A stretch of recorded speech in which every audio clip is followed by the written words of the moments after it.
ভাইরা, আসসালামু আলাইকুম। বসন্তেরই ভর দুপুরে আপনাদেরকে জানাই একরাশ পটলের ফুল ও লাল গোলাপের শুভেচ্ছা। কেমন আছেন আপনারা? আলহামদুলিল্লাহ, আমিও আল্লাহর রহমতে আপনাদের দোয়ায় অনেক ভালো আছি।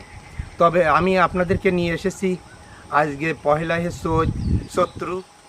শত্রু চৌঠা রমজান, 15ই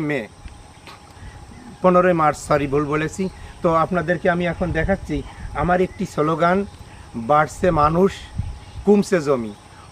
অল্প জমিতে অধিক ফসল কিভাবে উৎপাদন করে আমাদের বেঁচে থাকা যায় সেই লক্ষ্যে আমি উৎপাদন করছি অল্প জমিতে অধিক ফসল। আপনাদেরকে এখন দেখাবো। দেখেন, আমার ছোট্ট একটা পটলের তাল আছে। এটা গত বছর, এটা 5 হাত বাই 12 হাত। এই পটলের তালে প্রতি সপ্তাহে 20 কেজি করে পটল দেশে। আজকে পহেলায় শত্রু, দেখেন যে ফুলের কী অবস্থা, ফলের কী অবস্থা আমি দেখাবো।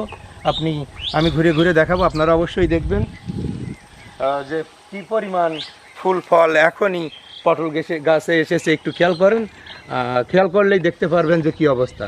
আর কিভাবে আমি যে কথা আপনাদের বলেছি যে অল্প জমিতে অনেক ফসল, সেটা হচ্ছে কিভাবে উৎপাদন, মানে সেই উৎপাদন, সেটা আমি আপনাদেরকে দেখাবো। দেখেন, আমি যে জমিতে এই পটলটা লাগাবো সেই পটলটা কিভাবে রেখেছি সেটা দেখেন। যে পলিথিনের প্যাকেটে আমি কিভাবে পটলের চারা রেখেছি, কোন কারণে রেখেছি, সেটা হচ্ছে আমি এই পটল রোপণ করব যে জমিতে, সে জমিতে ছিল আমার তুলার চাষ। তো তুলার চাষ যখন ছিল, তুলা আমার এখন ইতিমধ্যে তুলার চাষ শেষ হয়েছে, এখনই আমি লাগিয়ে দেব। কিন্তু এই পটলের যে নতি অথবা শিকড়, এগুলো কার্তিক মাস ছাড়া আর অন্য মৌসুমে পাওয়া যায় না, আর লাগালেও বাঁচে না। তো আমি এই 4 মাস কিভাবে রেখেছিলাম সেটা পলিথিনের মাধ্যমে রেখে এখন আমার যে জমিটি তুলা ছিল, সে তুলার জমিটি মধ্যে শেষ হয়েছে। আমি 2-1 দিনের মধ্যে এই পটল রোপণ করব, পলিথিন কেটে সেই তুলার জমিতে।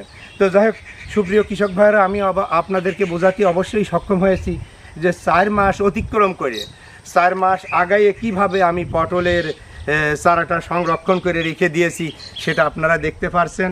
এই দেখুন, আমার বাম দিকে ডান দিকে যে কিভাবে আমি রেখেছি।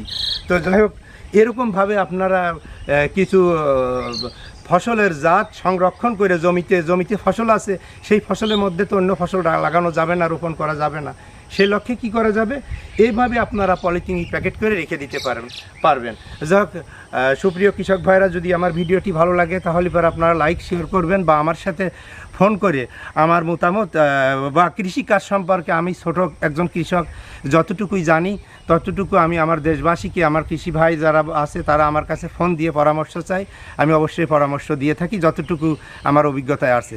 তো যাই হোক, অবশ্যই আমি আপনাদেরকে আমার নাম্বারটা বলি, সেটা আমার নাম্বারটা হচ্ছে 01757279322। আমি আবার বলছি 01757279322। ভালো থাকেন সবাইকে দোয়া করি, আমার জন্য দোয়া করবেন। আল্লাহ হাফেজ। সুপ্রিয় কৃষক ভাইয়েরা, বর্তমান সময়ের সাথে জনসংখ্যা বৃদ্ধির সাথে সাথে আবাদি জমির পরিমাণ কমে যাচ্ছে। তো এই জন্য প্রযুক্তি নির্ভরভাবে আমাদের অল্প জমিতে অধিক ফসল ফলানোর লক্ষ্যে এই আশরাফ ভাইয়ের মতন আপনারাও এইভাবে চাষাবাদ করতে পারেন। তো এই জন্য আপনারা বিভিন্ন সহায়তার জন্য আশরাফ ভাইয়ের সাথে যোগাযোগ করবেন। আর ওনার কমেন্ট বক্সে, আমাদের এই চ্যানেলের কমেন্ট বক্সে ওনার নাম্বারটি দেওয়া থাকবে। আর আমাদের এই ভিডিওটি আপনাদের ভালো লাগে, আপনারা লাইক, কমেন্ট, শেয়ার করে চ্যানেলটিকে সাবস্ক্রাইব করে থাকেন। ধন্যবাদ সবাইকে। আজকের পর্ব এখানে শেষ করা হলো।